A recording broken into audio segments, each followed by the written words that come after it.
Test 4. You will hear a number of different recordings, and you will have to answer questions on what you hear. There will be time for you to read the instructions and questions, and you will have a chance to check your work. All the recordings will be played once only. The test is in 4 sections. At the end of the test, you will be given 10 minutes to transfer your answers to an answer sheet. Now turn to Section 1. Section 1.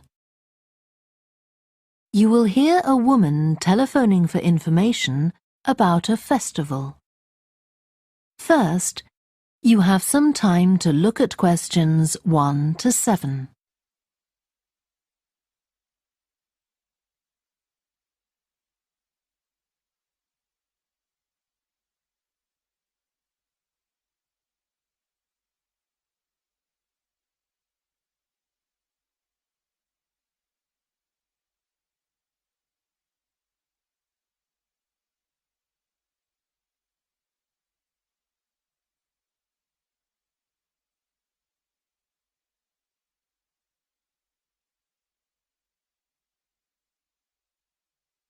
You will see that there is an example that has been done for you. On this occasion only, the conversation relating to this will be played first. Good morning, Stretton Festival box office. How can I help you? Oh, hello. My family and I are on holiday in the area, and we've seen some posters about the festival this week. Could you tell me about some of the events, please? Of course. First of all, are there still tickets available for the jazz band on Saturday? There are, but only £15. The £12 seats have all been sold. The man says that tickets are available for £15, so 15 has been written in the space.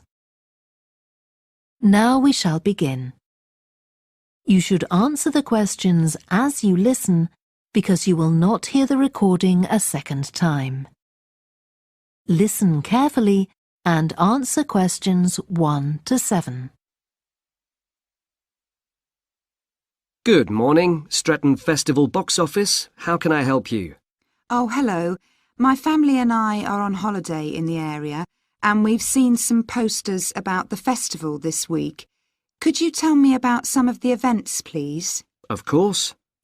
First of all, are there still tickets available for the jazz band on Saturday? There are, but only £15. The £12 seats have all been sold. OK, and the venue is the school, isn't it? Yes, that's right. The secondary school. Make sure you don't go to the primary school by mistake. And there's an additional performer who isn't mentioned on the posters. Carolyn Hart is going to play with the band. Oh, I think I've heard her on the radio.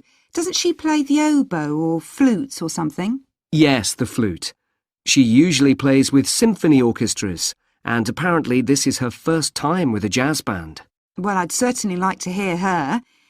Then the next thing I want to ask about is the duck races. I saw a poster beside a river. What are they exactly? Well, you buy a yellow plastic duck, or as many as you like. They're £1 each. And you write your name on each one. There'll be several races, depending on the number of ducks taking part.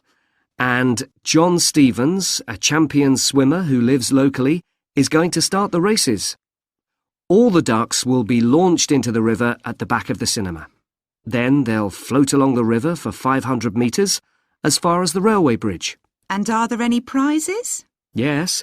The first duck in each race to arrive at the finishing line wins its owner free tickets for the concert on the last night of the festival. You said you can buy a duck. I'm sure my children will both want one. They're on sale at a stall in the market. You can't miss it. It's got an enormous sign showing a couple of ducks. OK, I'll go there this afternoon. I remember walking past there yesterday. Now, could you tell me something about the flower show, please? Well, admission is free and the show is being held in Bythwaite Hall. Sorry, how do you spell that? Bythwaite.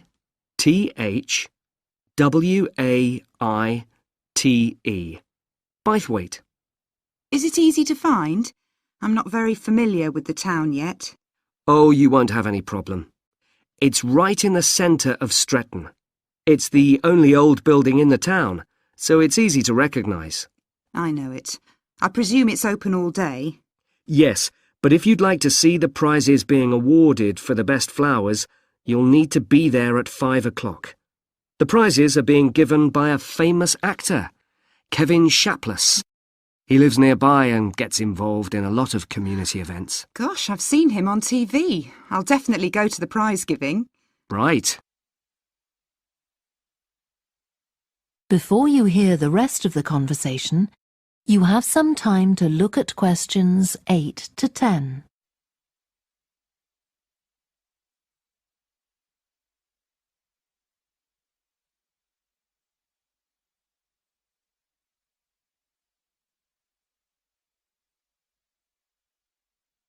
Now listen and answer questions 8 to 10. I've seen a list of plays that are being performed this week, and I'd like to know which are suitable for my children and which ones my husband and I might go to. How old are your children? 5 and 7. What about The Mystery of Muldoon? That's aimed at 5 to 10-year-olds. So if I take my children, I can expect them to enjoy it more than I do? I think so. If you'd like something for yourself and your husband and leave your children with a babysitter, you might like to see Fire and Flood. It's about events that really happened in Stretton 200 years ago, and children might find it rather frightening. Oh, thanks for the warning. And finally, what about Silly Sailor? That's a comedy, and it's for young and old. In fact, it won an award in the Stretton Drama Festival a couple of months ago. OK. Well, goodbye and thanks for all the information. I'm looking forward to the festival. Goodbye. That is the end of section 1. You now have half a minute to check your answers.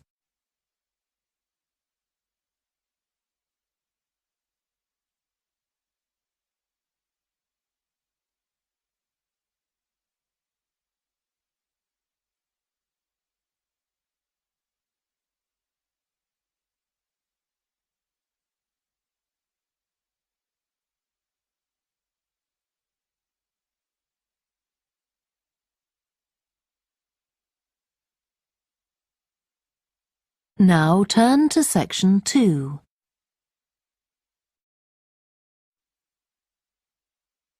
Section 2.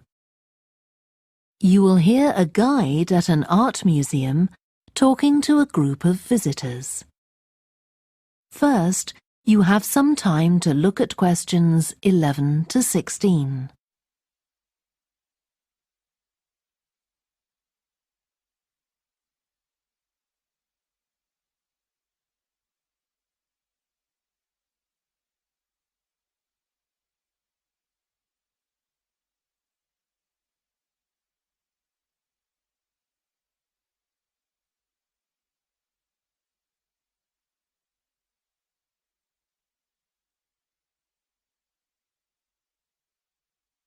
Now listen carefully and answer questions 11 to 16. Good morning and welcome to the museum, one with a remarkable range of exhibits which I'm sure you'll enjoy. My name's Greg and I'll tell you about the various collections as we go around. But before we go, let me just give you a taste of what we have here. Well, for one thing, we have a fine collection of 20th and 21st century paintings, many by very well-known artists. I'm sure you'll recognize several of the paintings. This is the gallery that attracts the largest number of visitors, so it's best to go in early in the day before the crowds arrive. Then there are the 19th century paintings. The museum was opened in the middle of that century, and several of the artists each donated one work to get the museum started, as it were. So they're of special interest to us. We feel closer to them than to other works. The sculpture gallery has a number of fine exhibits, but I'm afraid it's currently closed for refurbishment. You'll need to come back next year to see it properly, but a number of the sculptures have been moved to other parts of the museum. Around the World is a temporary exhibition. You've probably seen something about it on TV or in the newspapers. It's created a great deal of interest because it presents objects from every continent and many countries and provides information about their social context, why they were made, who for, and so on. Then there's the collection of coins. This is what you might call a focused specialist collection because all the coins come from this country and were produced between 2,000 and 1,000 years ago. And many of them were discovered by ordinary people digging their gardens and donated to the museum. All our porcelain and glass was left to the museum by its founder when he died in 1878, and in the terms of his will, we're not allowed to add anything to that collection. He believed it was perfect in itself, and we don't see any reason to disagree. Before you hear the rest of the talk, you have some time to look at questions 17 to 20.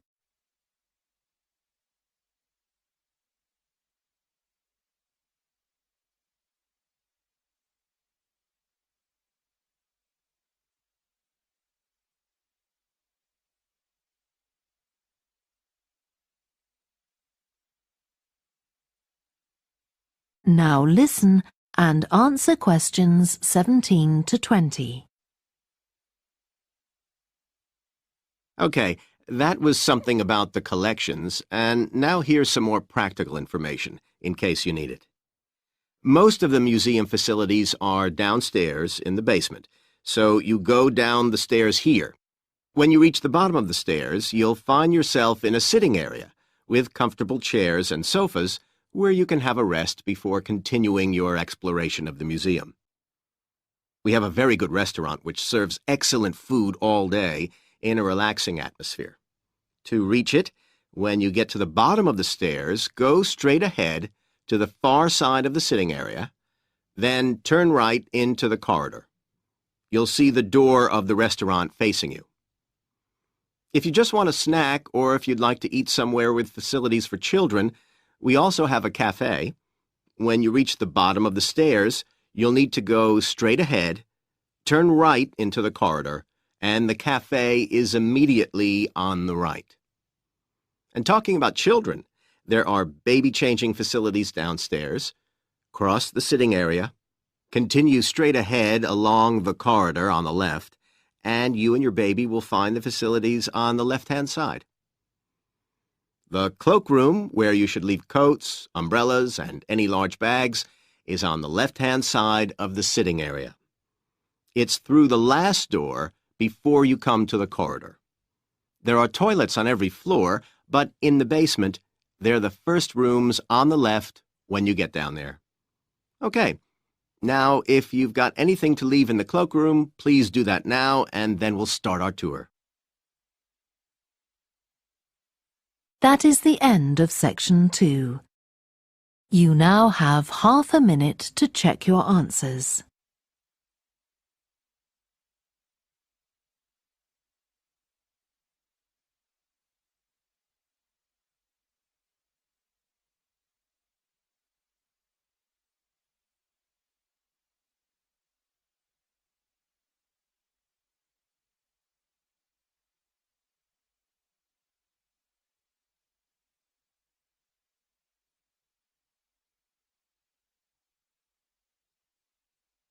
Now turn to section 3.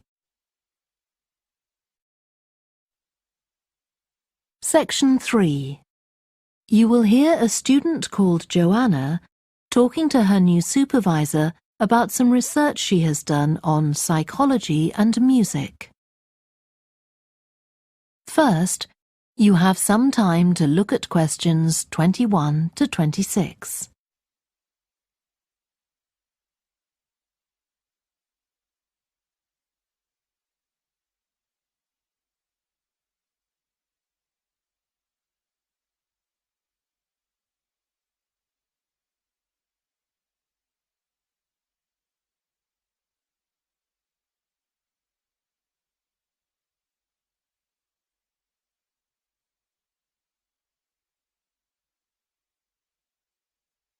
Now listen carefully and answer questions 21 to 26. Hi, Joanna. Good to meet you.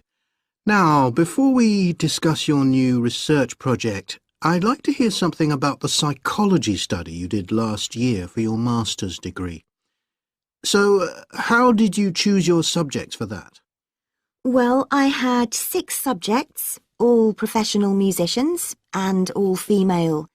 3 were violinists, and there was also a cello player and a pianist and a flute player. They were all very highly regarded in the music world, and they'd done quite extensive tours in different continents, and quite a few had won prizes and competitions as well. And they were quite young, weren't they? Yes, between 25 and 29. The mean was 27.8. I wasn't specifically looking for artists who'd produced recordings, but this is something that's just taken for granted these days, and they all had. Right. Now, you collected your data through telephone interviews, didn't you? Yes. I realised if I was going to interview leading musicians, it'd only be possible over the phone because they're so busy. I recorded them using a telephone recording adapter. I'd been worried about the quality, but it worked out all right. I managed at least a 30-minute interview with each subject, sometimes longer. Did doing it on the phone make it more stressful? I'd thought it might. It was all quite informal, though, and in fact they seemed very keen to talk. And I don't think using the phone meant I got less rich data. Rather the opposite, in fact. Interesting. And you were looking at how performers dress for concert performances? That's right. My research investigated the way players see their role as a musician and how this is linked to the type of clothing they decide to wear. But that focus didn't emerge immediately. When I started, I was more interested in trying to investigate the impact of what was worn on those listening, and also whether someone like a violinist might adopt a different style of clothing from, say, someone playing the flute or the trumpet. It's interesting that the choice of dress is up to the individual, isn't it? Yes, you'd expect there to be rules about it in orchestras, but that's quite rare. Before you hear the rest of the discussion, you have some time to look at questions 27 to 30.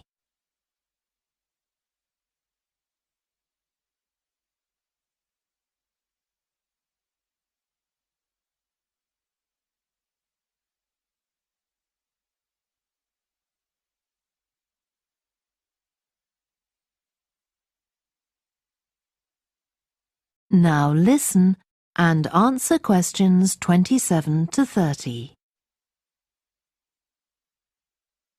You only had women performers in your study. Was that because male musicians are less worried about fashion? I think a lot of the men are very much influenced by fashion, but in social terms, the choices they have are more limited. They'd really upset audiences if they strayed away from quite narrow boundaries. Now, popular music has quite different expectations. Did you read Mike Frost's article about the dress of women performers in popular music? No. Well, he points out that a lot of female singers and musicians in popular music tend to dress down in performances and wear less feminine clothes, like jeans instead of skirts. And he suggests this is because otherwise they'd just be discounted as trivial. But you could argue they're just wearing what's practical. I mean, a pop music concert is usually a pretty energetic affair. Yes, he doesn't make that point, but I think you're probably right. I was interested by the effect of the audience at a musical performance when it came to the choice of dress. The subjects I interviewed felt this was really important. It's all to do with what we understand by performance as a public event. They believed the audience had certain expectations, and it was up to them as performers to fulfil these expectations, to show a kind of esteem. They weren't afraid of looking as if they'd made an effort to look good. I think in the past, the audience would have had those expectations of one another too, but that's not really the case now. Not in the UK, anyway. No. And I also got interested in what sports scientists are doing too with regard to clothing. Musicians are quite vulnerable physically, aren't they? Because the movements they carry out are very intensive and repetitive, so I'd imagine some features of sports clothing could safeguard the players from the potentially dangerous effects of this sort of thing. Yes, but musicians don't really consider it. They avoid clothing that obviously restricts their movements, but that's as far as they go. Anyway, coming back to your own research, do you have any idea where you're going from here? I was thinking of doing a study using an audience, including... That is the end of section 3. You now have half a minute to check your answers.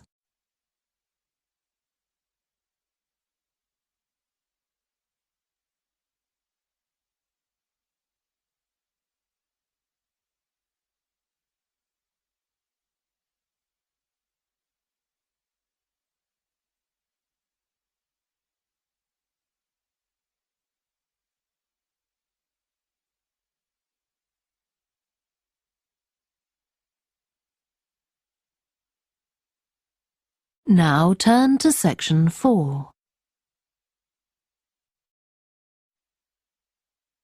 Section 4. You will hear part of a lecture about a way of reducing the amount of carbon dioxide in the atmosphere. First, you have some time to look at questions 31 to 40.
Now listen carefully and answer questions 31 to 40.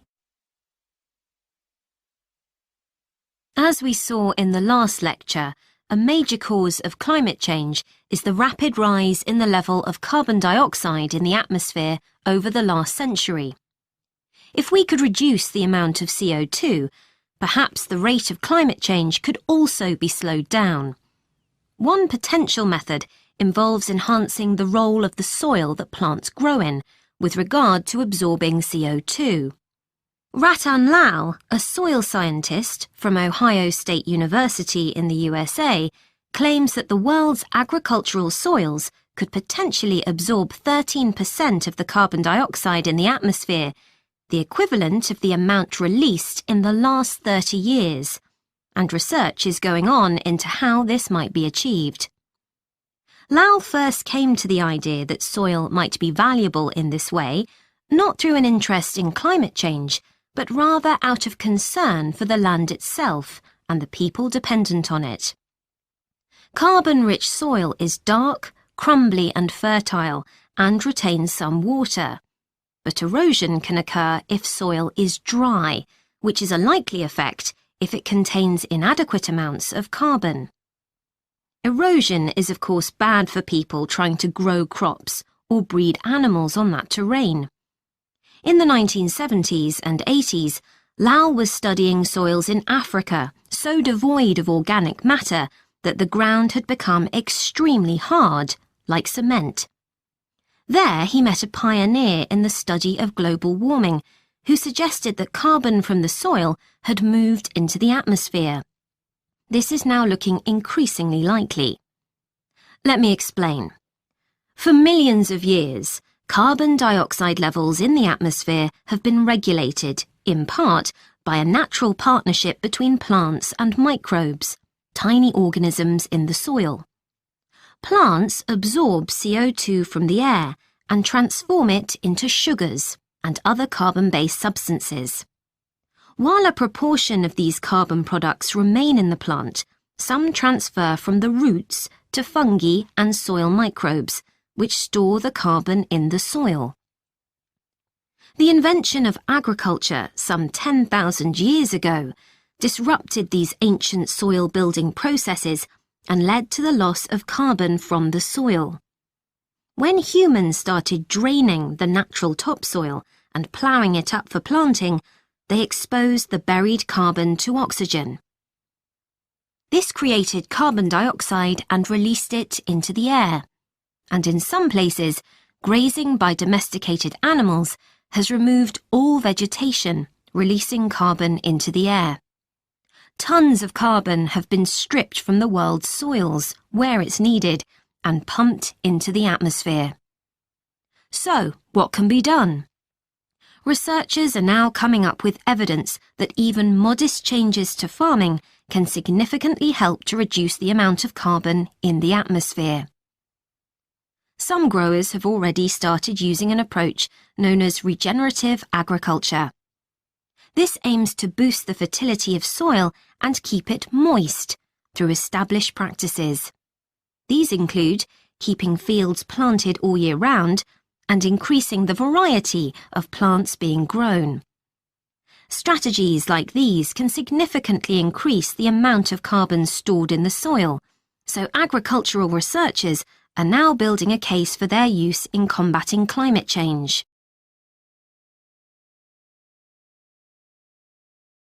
One American investigation into the potential for storing CO2 on agricultural lands is taking place in California. Soil scientist Wendy Silver of the University of California, Berkeley, is conducting a first-of-its-kind study on a large cattle farm in the state.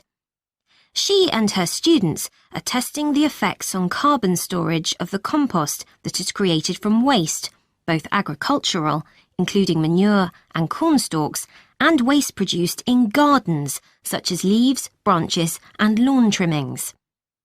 In Australia, soil ecologist Christine Jones is testing another promising soil enrichment strategy. Jones and 12 farmers are working to build up soil carbon by cultivating grasses that stay green all year round. Like composting, the approach has already been proved experimentally. Jones now hopes to show that it can be applied on working farms and that the resulting carbon capture can be accurately measured. It's hoped in the future that projects such as these will demonstrate the role that farmers and other land managers can play in reducing the harmful effects of greenhouse gases. For example, in countries like the United States, where most farming operations use large applications of fertilizer, changing such long-standing habits will require a change of system. Ratan Lal argues that farmers should receive payment, not just for the corn or beef they produce, but also for the carbon they can store in their soil. Another study being carried out. That is the end of section 4. You now have half a minute to check your answers.